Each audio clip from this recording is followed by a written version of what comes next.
What's up, guys? Welcome back to another episode of the Limitless Podcast. It's been a nice time. It's been a nice run. I mean, yeah, we looked at our first video and we was like, "Oh God!" Boy.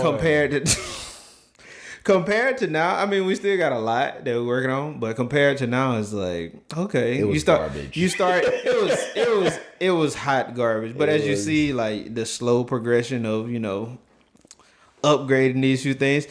Today, Jeaux Jeaux decides that he wants to start with an icebreaker. Just to get the get the blood flowing. So join in with this with us as I'm about to play this, as you can already see it on the screen. Oh my goodness! So let's see what this foolishness is he done found. We got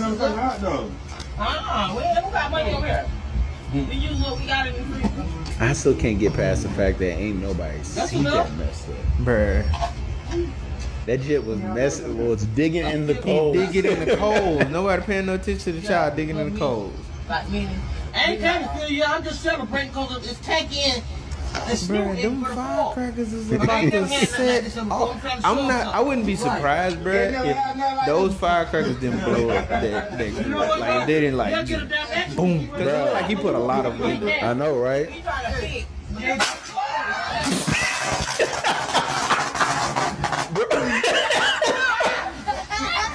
Bro, the way they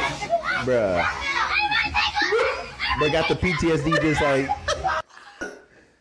It be us, bruh. But yeah, so look, we want to do a little icebreaker just to get everything going. And it's not a bad idea though. It's not. It's not a bad idea. It's not a bad. That's something we would have did. Oh yeah, that's why I can't even be mad. The only difference is that we probably wouldn't have been around when it happened. Like we would have made sure we was like far away, like looking from a distance. I gotta be far away because immediately my mama, your mama, would have looked at us and been like, "Come here." I'm too far away for me to come here. Nah, I'm good, fam. Oh my goodness. Okay, so just a quick little, to get the energies up. Get it right. Yeah, be ready for more of those. As we always sending stuff. Stop sending me stuff on Instagram. I can't. Well, you know what? I can't say nothing because I be doing it too. Bro, I be up late at night. We gotta pull up the hell. We gotta pull up the hell one at some point. That one's gonna be funny. So. I'm just gonna get started. I'm just gonna get started with it.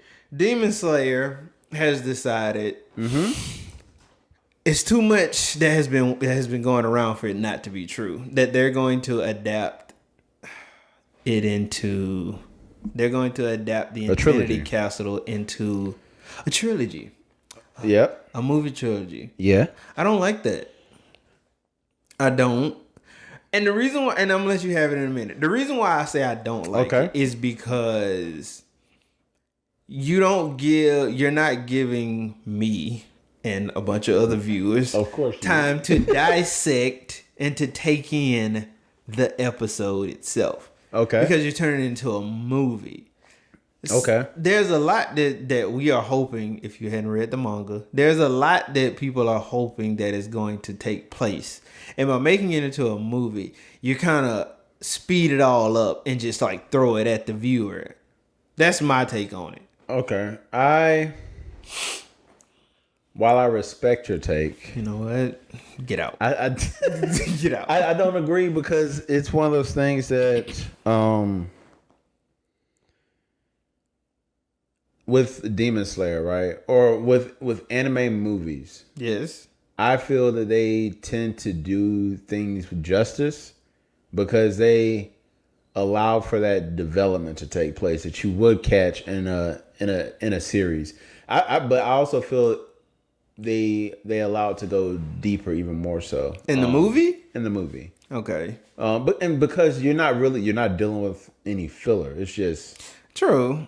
Straight up canon. I think I'm additionally. It's probably just because you don't get a season like how you want it. It's all there right in front of you. Right there. No, I want it to be because I come from that that generation. I need this spread it out over time so that I can have something to be excited about week in and week out. And I think that's why they're doing it in a movie format or in a trilogy because they're not They understand they can't pack that whole arc into one movie. It's impossible. They better not screw it up though. It's impossible. I don't think. I don't think they're gonna. I don't think they're gonna screw it up. This isn't Dragon Ball Z when they did a live action. Bro. Oh, they screwed up. Side subject. They screwed up Bleach too. Yeah. I was about to say you didn't see the live action Bleach. Yeah, they screwed up Bleach too. But I think like I don't know. It's just like, am I gonna be excited simply because it's releasing? Absolutely. Oh, yeah. But like giving it to me in the 3 movies, if that is true, after those 3 movies, like if they do them in 3 weeks, if they do it in 3 weeks, if they release, they do it in 3 weeks, or they do it in whatever time frame it is. It's probably gonna be. You think they're gonna release one and then like over time, like do it? You don't think they're gonna release them like back to back to back? I kind of feel like they'll probably release it back to back because everybody, if you read the manga, you know how the story ends. Yes. Why belabor the point? And for the people who don't read, why belabor the point? Like, because the manga, manga's already over. You belabor the point for the people who don't read. But the manga's already over. Just go ahead and even if you do it like one release every 2 months, okay, cool. Because then I can go back and rewatch it. I would rather deal with that. I can. But if they do like boom, boom, boom, 1 week this movie, next week, I'm gonna be mad. I'll be mad. That's just too much. I'll be tight. That's too much. But I think they're gonna do it justice because.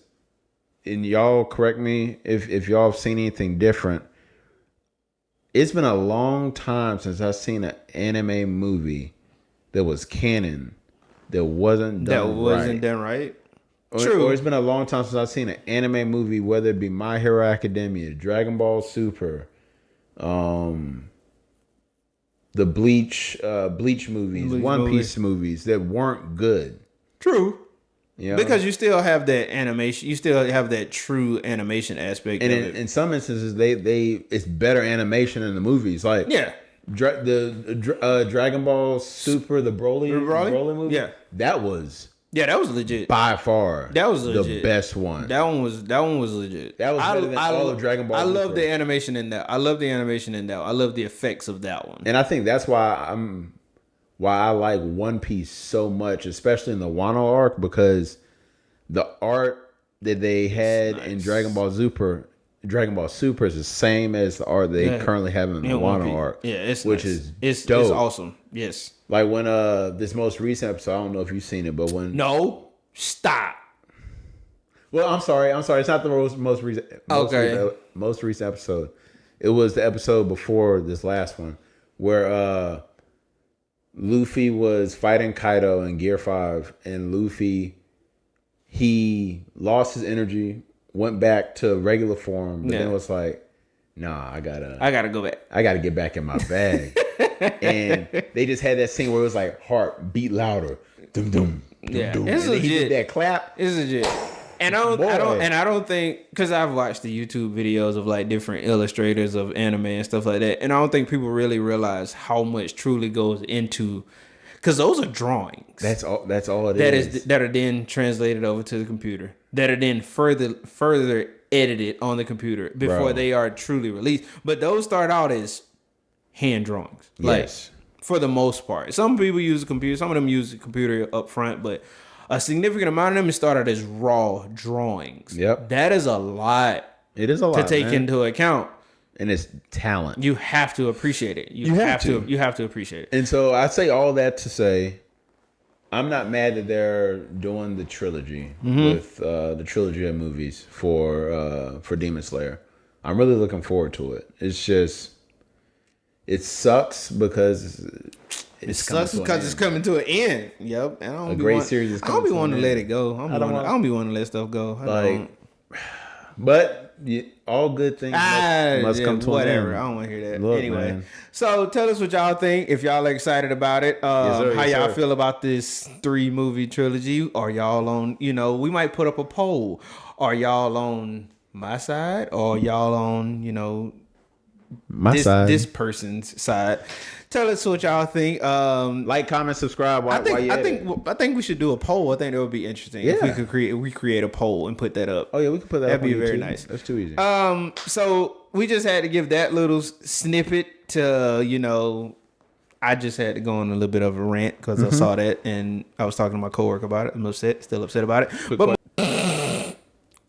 leave it. So on to one of the primary topics of the episode for today. Yeah. ESPN released their position U university rankings. Yeah. And some of them I agreed with, some of them I didn't agree with. But the primary one I think both of us did not agree with was QBU. The QBU. Yeah. And I have my top 10 QBU. Yep. I think you have yours. Yep. I think you'll be surprised by one of the ones that I have on yours. So let's get started. I'm going first. Well, let's start with what they initially pushed out. Oh, okay. It was like, so they initially pushed out their QBU starting with, I think it was Oklahoma. So Oklahoma was 1, Yep. USC was 2, Oregon was 3, Alabama was 4, Ohio State was 5, Texas was 6, Louisville 7, 8 was Florida, 9 was Florida State, and LSU they put at the 10 spot. Yeah, 10 spot. So, keeping all of that in mind, mine, I'm just going to go down the list. I'm just going to go down the list again. Mine, I have USC as number 1. Okay. I have Texas at number 2. I have Florida at number 3. I have Ohio State at number 4. I have Alabama at number 5. Oklahoma 6. Florida State 7. Louisville 8. LSU 9. And I have Houston, the University of Houston at 10. Yeah, our list is like completely different. So my first question is going to be, can you send me that so I can look at it? I got you. My first question is why? Only reason I'm laughing because it reminds me of a video that we did. But why Texas over Oklahoma? You said why Texas over Oklahoma? Yeah. So I put Texas over Oklahoma I put Texas over Oklahoma simply because I feel like for it to be a QB, for it to be QBU, the quarterbacks that we have seen, which one of them won a national championship at Oklahoma? I can't recall one of them winning that championship. That's fair. So, and I put, even though he won the Heisman, Oklahoma, Colt McCoy at Texas was amazing. Yes, great. He had a great career at Texas. He had a great career at Texas. Yes, and everybody wants to talk about Baker Mayfield at Oklahoma. Yes, Baker Mayfield won the Heisman. And he had a stellar career at Oklahoma. I can put those two careers together, and there's not much to distinguish the two except for Baker Mayfield won the Heisman. Okay. I'm not gonna argue until I start talking. Vince Young won a national championship in Texas, and like you can go back to all of the old quarterbacks. National championship? I don't think so. No. You can go back to all of the old quarterbacks of days before us, but we're talking about in our era, in our generation, physically seeing these quarterbacks play. I have to put Texas over Oklahoma for that reason. Okay. Now, right. And then you put so you have USC, Texas, Florida. Okay, I can. All right, so I'm not gonna nitpick where you have them. I don't understand Louisville. Why Louisville was in there? Why Louisville was in there? Lamar Jackson. That's a biased one. Yeah, that's a biased. Okay, that's a biased one. Because I was like, I can't. That's just a biased one to me. Because that was the one when I was looking at their list. I was just like, it doesn't make sense. It doesn't. Why is he in there? That's not registered. Like, don't get me wrong. Lamar Jackson is great in his own right. He had a great college career. I simply got him in there. That I will 100% call that one. That's biased. Okay. Yeah, I have no problem calling that one. And then Houston. Yes. You got to explain that one to me. Yeah, I need some. You got some explaining to do. Cole, Keenum, and Greg Ward. I don't know who Cole is, but I know who. Of course, you have to know who Andre Ware is. Case Keenum. Yep. Greg Ward. Completely destroyed the league that year. He was there. Yeah, because they took. He ended up going to. Yes. They took Oklahoma to the. We beat Oklahoma. Did y'all? Yeah, y'all. We beat Oklahoma, and then we went to Chick-fil-A Bowl and beat Florida State. Yeah, and then he went to Miami. No, he went to Philly. He transitioned over. He became a wide receiver in Philly, and when he was with, I'm thinking of what's his face, the other dude, and he won the national, and he was on the team when they won the Super Bowl. I'm thinking of the cat that transferred from Houston and went to Miami.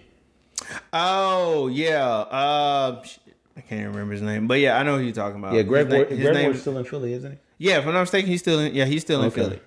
So that was my only discrepancy with the list. So let me go to my list. Okay, let's see. And I'm ready to like. Okay, so one. Who you do? I know you got one in there that's biased, but go ahead. So one is Oklahoma. You have Oklahoma at one. Oklahoma number one. Okay. You're gonna have the reason. I'll go through my whole list. Okay, yeah, go through the whole list and then we'll circle back because I need you to explain that one. 1 Oklahoma, 2 USC, okay, 3 Ohio State, okay, 4 Oregon, okay, 5 Florida, okay, 6 Florida State, 7 Clemson, 8 LSU, 9 Alabama, 10 Texas. Okay. And so, all right. So the reason you have Texas at 10? Yeah, I put Texas at 10. Okay, send me that. You got it. It's in there. Okay. All right. So the reason I put Oklahoma at 1, right? Okay. If we're going back to all the way to when we started really watching football, which was like I was probably like 14 years ago. Ages like 12, ago. Yeah, like 20 some odd years ago, right? Okay. Jason White. Okay. Won the Heisman with Oklahoma.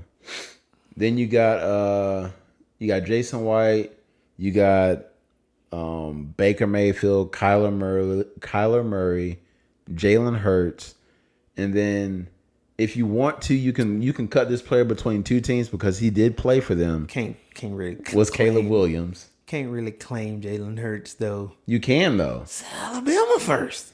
That's okay, but he had his most productivity passing wise. He was a better quarterback at Oklahoma than he was at Alabama. I'll give you that one. Well, and he was a Heisman finalist. They're sold on Oklahoma. So I can take that back. I can see why you have them at 1 because Oklahoma is truly sold on the passing game. Like period. And the only reason why I didn't include national championships in this is because national championship, that's a team. That is a team award. Heisman, that is you. True. Granted, you have your auxiliary pieces, your wide receivers catching the ball that boosts your stats. By that though, because Joe Burrow, you take Joe Burrow off that 2019 LSU. Oh yeah, y'all do not win. No, we don't.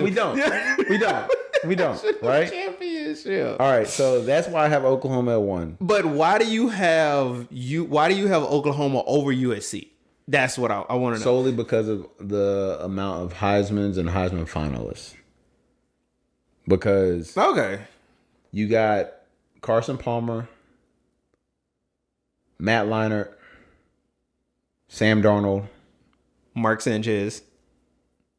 Did he win a Heisman? He didn't win a Heisman. He was just a good quarterback. Yeah, he was just and that's why I have USC at 2. Like they were still good to great college quarterbacks. Yeah. Ohio State, just looking back, Troy Smith, Terrell Pryor, Justin Fields, C.J. Stroud, like Dwayne Haskins, Cordell Jones, like they were just. It was a factory. Braxton Miller before he transitioned over to wide receiver. They were a factory, right? Okay. Oregon. My 4, 5, and 6, that can be easily interchangeable between the three. Because Oregon, you had... I was about to say, why you got Oregon over Florida? Now I don't care about Florida State. Why you got Oregon over Florida? Like I said, that can be easily interchangeable. Mm-hmm. I was just thinking back to Marcus Mariota, Justin Herbert, Harrington, and I'm the black guys. I'm literally spacing on his name. Yeah. I see his face. God forgive him, but yeah, I'm kind of spaced out. And then with Florida, you got Danny Wuerffel, Tim Tebow, freaking Chris Leak, and then let's keep it a bean. After Tim Tebow, yeah, Greasy. Yeah, Greasy too. But after Tebow, after Tebow, it was, and that's why I have Oregon above Florida, because Tebow's been gone from Florida for how long? Years. Yeah, she's been gone for years. And then Florida State, okay, they're Florida State. Then Jameis Winston, the quarterbacks they had come through there, EJ Manuel. I was surprised they didn't have Clemson on the list. I'm surprised I forgot about Clemson. And bro, when I was doing this, I was like, wait up. There's somebody that I'm Taj Boyd, Trevor Lawrence. Freaking like I was like, I forgot about bro. Clemson. But Clemson crazy. Clemson had that hype that it was like Clemson is going to be Clemson. You initially thought that Clemson was going to take and I'm using this very loosely. You initially thought Clemson was going to take over like how Georgia has taken over. That's how you initially thought Clemson was. Yeah, and I don't want like on our previous episode, I don't truly think that Clemson is like a flash in the pan, like that they're now dead. Yeah. But they kind of faded out too quickly in my mind. And so I think that's why you kind of start to kind of forget about Clemson on the back end. But I would easily take Louisville out and put Clemson in, because Clemson, if you look at the longevity, Clemson definitely deserves to be in there. Oh yeah. If you're looking at span. So yeah, on a note, I would change that and slash Clemson. Clemson slash Louisville, and I'll put bias. But at 8, I put LSU. Joe Burrow, Ryan Perrilloux, Jamarcus Russell, and his Matt Vegas lifestyle. Like, even though our offense wasn't conducive to like really let these quarterbacks take off,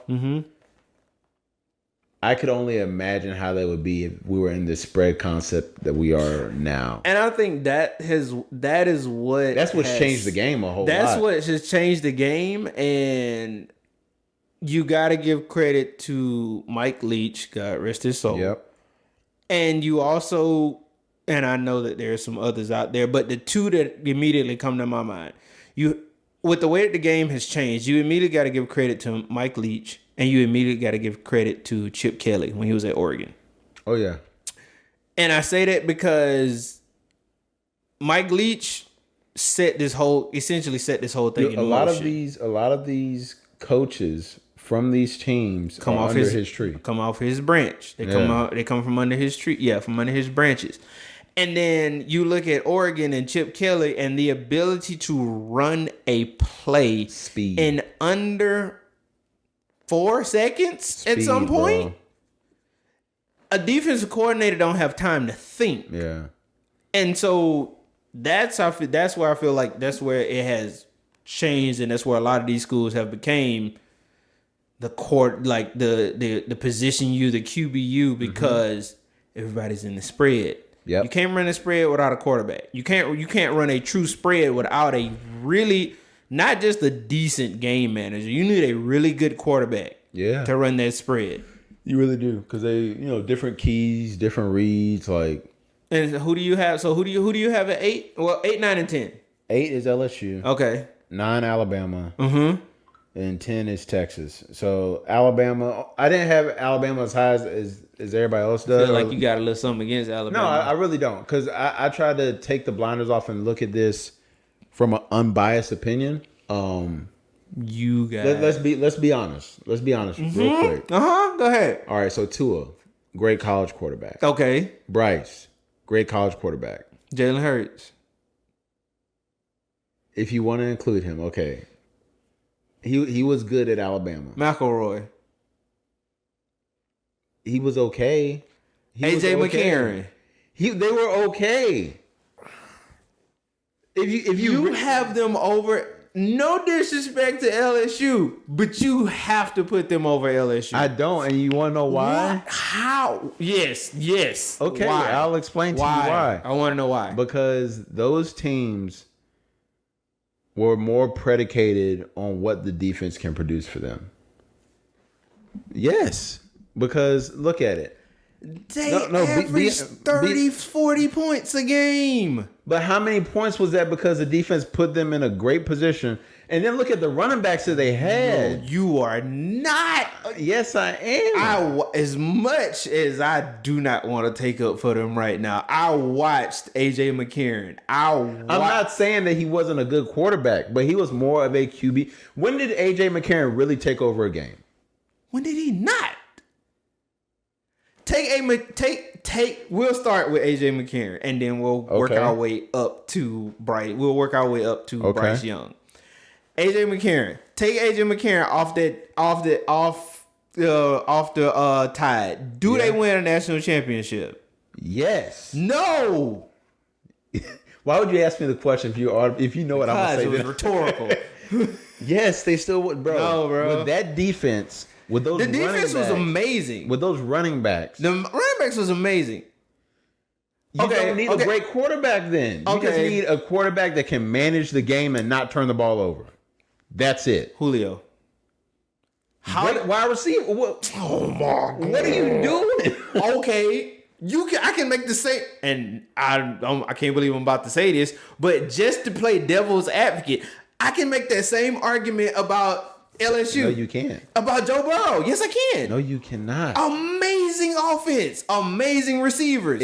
But you just said it yourself. If Joe Burrow was not in that game. And I'm saying the same thing about Alabama. No. AJ McCarron is not as mobile as Joe Burrow was. He is nowhere near as dynamic. No, he's not.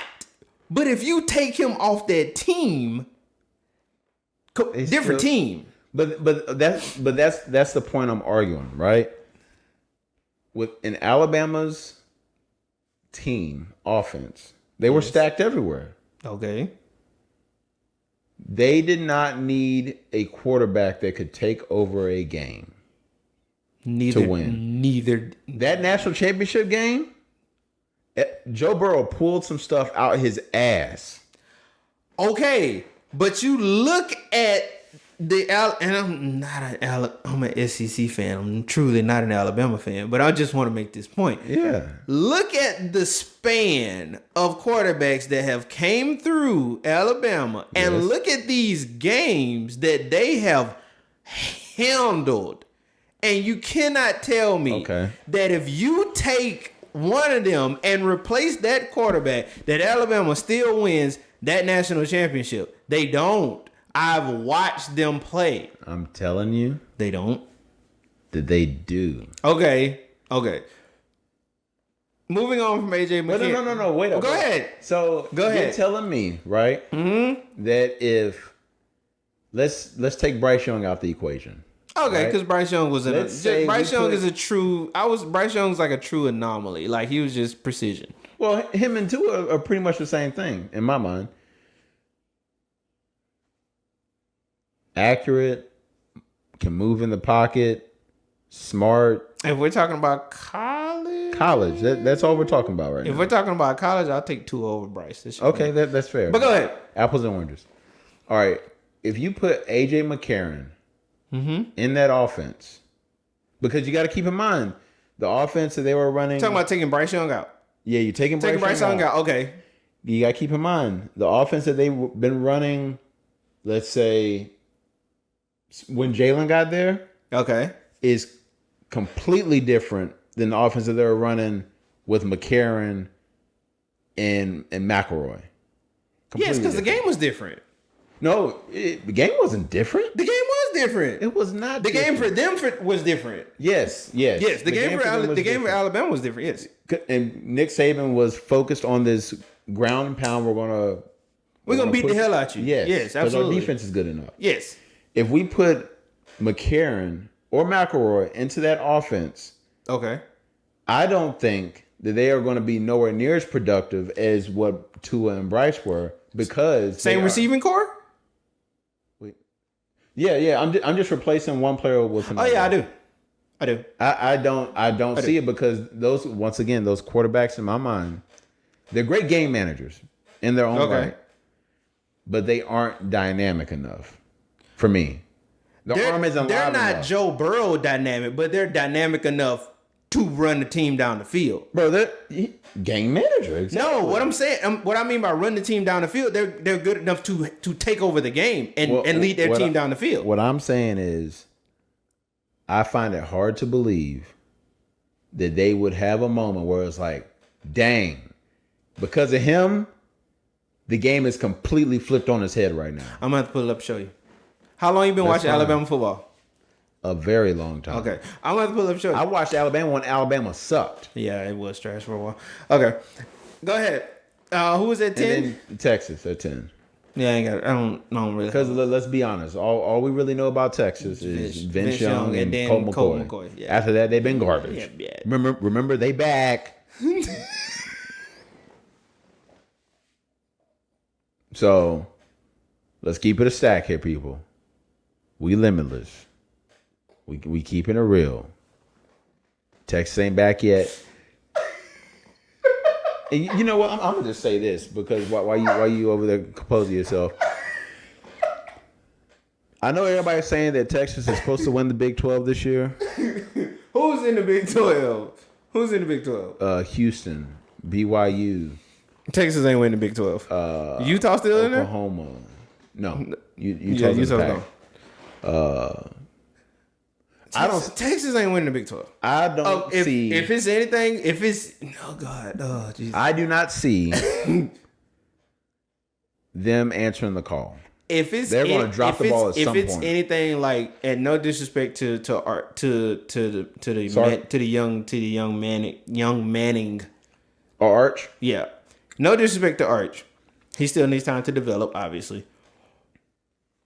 Well, they're relying on Quinn. Quinn. You know, good quarterback, live arm. I'm not even going. But we'll see. Yeah, I'm not. No. I'm waiting for what was it, week 2 when they play Alabama? Y'all hearing it here first from the Limitless Podcast. At Tuscaloosa. Texas ain't back yet. They ain't back. The Heat back and staying because it's been over 100 and some odd degrees for the last 30 days. But today felt good. The team ain't back yet. Yeah. So that's where we're at on the top 10 in regards to QBU. Clearly, our lists are different, but that's fine. You know, that's what this is for. That's what this is for. If we were agreeing on everything, it'd be some bull. It'll be some bull. It'd be some. It'd be some. And I would tell y'all stop watching. I ain't gonna lie. I was surprised that we went off on that rant, but hey, that's what it's all about.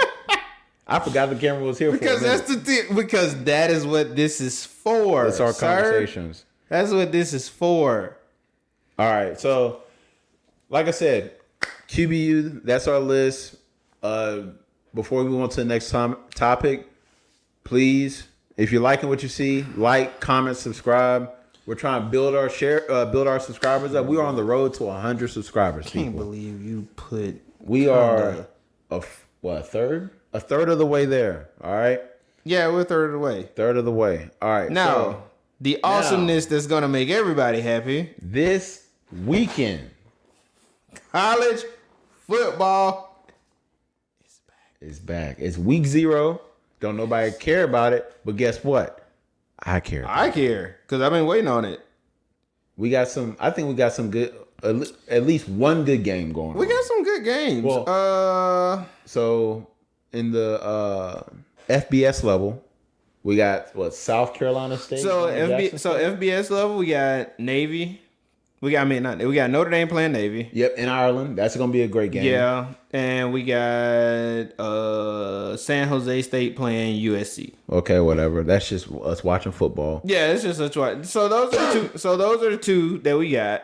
But on Thursday, August 31st, I'm looking forward to Florida playing Utah. I'm looking forward to that game. And I cannot wait.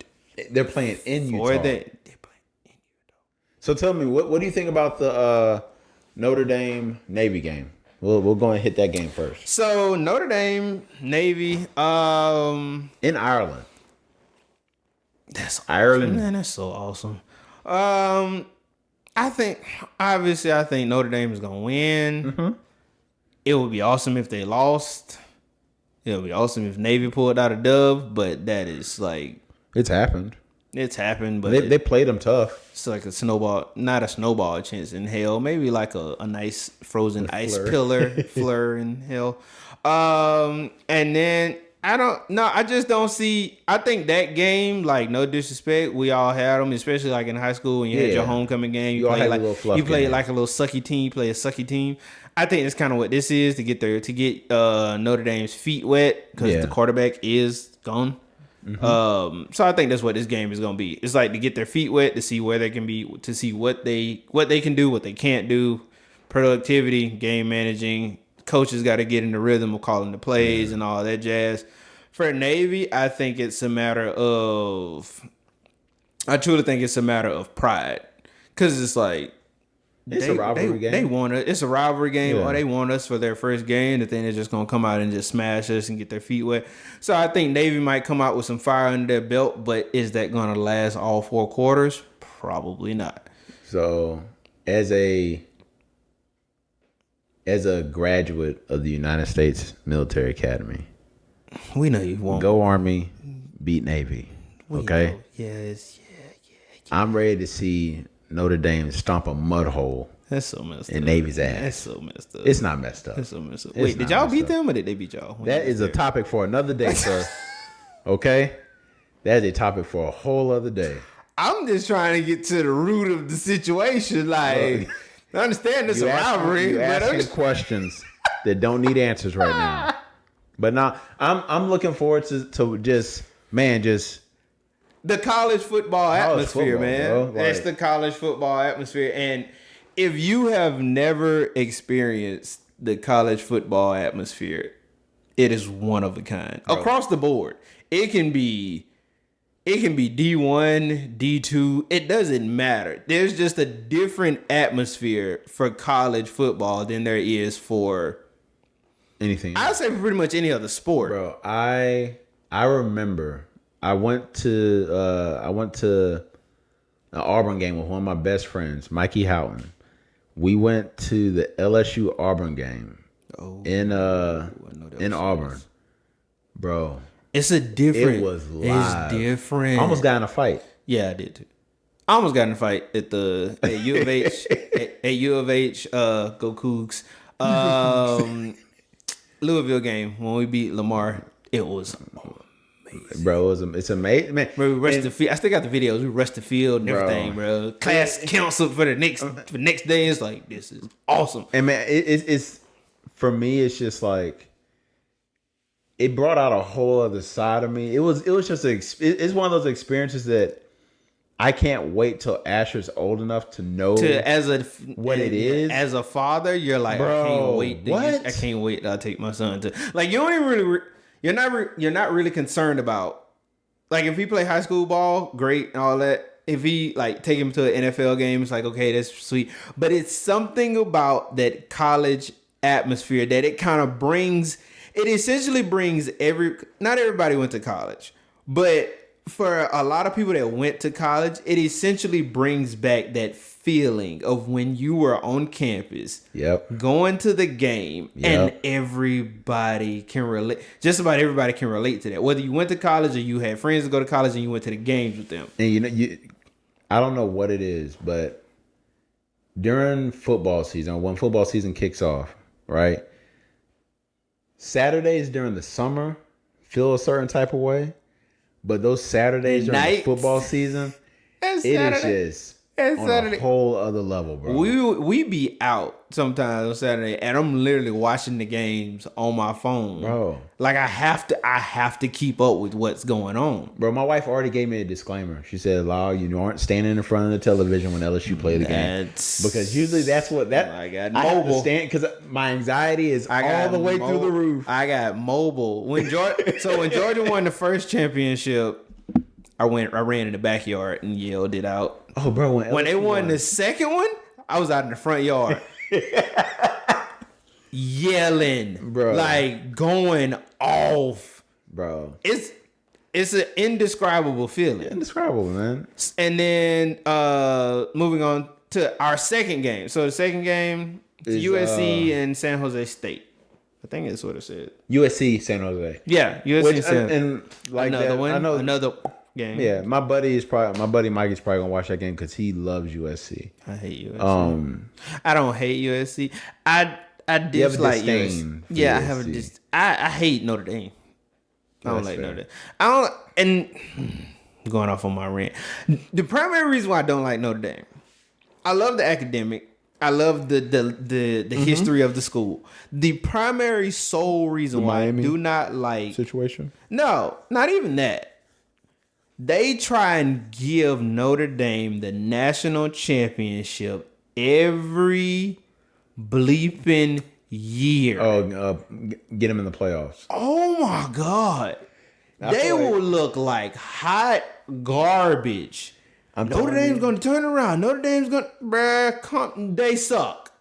I feel like, and this is a topic for a whole other day, but I feel like with the fact that in 2024, when these conferences start to look different, it's going to force Notre Dame to do something. They have to do something at this point. They're going to have to. They're going to get what? Because what reason do we have? Not to the extreme of Colorado, but they'll turn into a better version of Colorado. Meaning, people going to forget about them, but because they're still a Power 5 school and because their academics and history is so good, they're going to stay relevant. Because when was the last time Notre Dame was true? And I know we were supposed to be talking about USC and San Jose State, but that's a poof game. When was the last time Notre Dame was truly relevant? Like truly made a run for a national championship? Manti Te'o. And what happened with that? They got curb stomped. Destroyed by Alabama. Yeah. Pure. They talk about, people forget that game when they talk about the Georgia TCU game. To me, that game was a much worse beatdown than the Georgia TCU game. I'm not talking about score. I'm not talking about the score per se. Okay, I'm talking about how it was just manhandled with hardly zero passing going on in that game. Okay, but you got to go back to the fact that offenses back then, and I say back then, offenses during that time weren't like how they were right now. They weren't, and that's to my argument because Alabama wasn't doing nothing special. You knew what they were gonna do. They were just running the ball, and they had Manti Te'o up like he was Hancock in the. They were just running the ball, and which shows that all they had was a QB manager. Destroyed. They had a QB manager at Alabama. Whatever. It worked for that game. Which goes back to it worked for that game. Okay. For that game, it worked. So that ain't helping your argument. Anyway. Florida, Utah. Nope. I'm cutting that right there. I'm looking forward to that game because I want to see Utah get their look back. I don't think Florida's ready for it, in all honesty. Because USC wasn't ready for it. The only reason the only reason that Florida even won that game was because of Richardson. Yeah. He was too dynamic for him. Yeah. He had got in his bag on that game. Yeah. I don't know what Space Jam juice he had drank, but he had got in his game on that game. Because after that, it was like, on that game. Where is the guy that we saw week 1 versus Utah? Yeah. So I think Utah is going to surprise a lot of people this year. I don't think so for me, I don't see Utah surprising people because Utah is going to be who they've always been. They've been, I can agree with that. A hard-nosed football team that is going to. I'm not going to say that. They are going to. They're going to rub your nose in the dirt. Yeah. You're live. Yeah.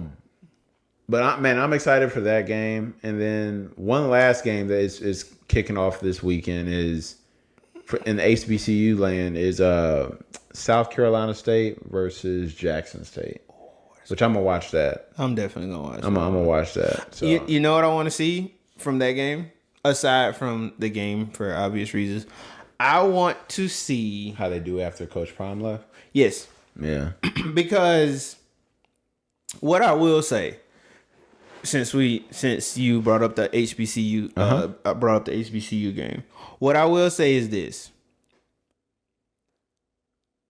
the participation and the support was always there. Yeah, it was never not there. It just wasn't as highlighted. It wasn't as highlighted, but on our behalf, you gotta support regardless. Yeah. You can't support just when the cameras are on because that's how you get the cameras to come on. That's how you get the cameras to come there. Facts. That's how you get College Game Day to show up. If you notice, all of the PWIs, and even like some of your international schools, the cameras are there because the support is already there. Yep. They're just there to film it. Yep. They're not bringing the support. They're not bringing people to the game, per se. They ain't got busloads of people come and say, hey, we want y'all to stand around so we can record. It's already there. Yeah. That was my issue, and that is still my issue with HBCU football games. If you want that publicity to stay, which strike while the iron is hot, if you want that to stay there, you have to support it and not just show up for I love Battle of the Bands. Don't just show up for Battle of the Bands. You got to show up for the team in order for College Game Day to roll back around and in my and continue to showcase it. Yeah, and in my mind, it can't just be not just support from the fans, but also has to be support from the administration because I know Dion highlighted the fact that they were bringing in on the books, they were bringing in six figures. They were bringing in six figures, but they were only seeing X amount of money. Yeah, it was only because somebody was taking money off the books. Somebody was taking money. If somebody was taking, and so we can't allow that to happen. You can't battle against yourself. Yeah, you can't complain when you're not helping. Yeah, yourself. You complaining and you putting money, you putting it in your back pocket. So I will say this: when I was at U of H. One thing that they did to help to start to get more students and more faculty to attend the games, we literally would have extra credit. You would have extra credit. See, that's dope. Professors would call class early. Yeah.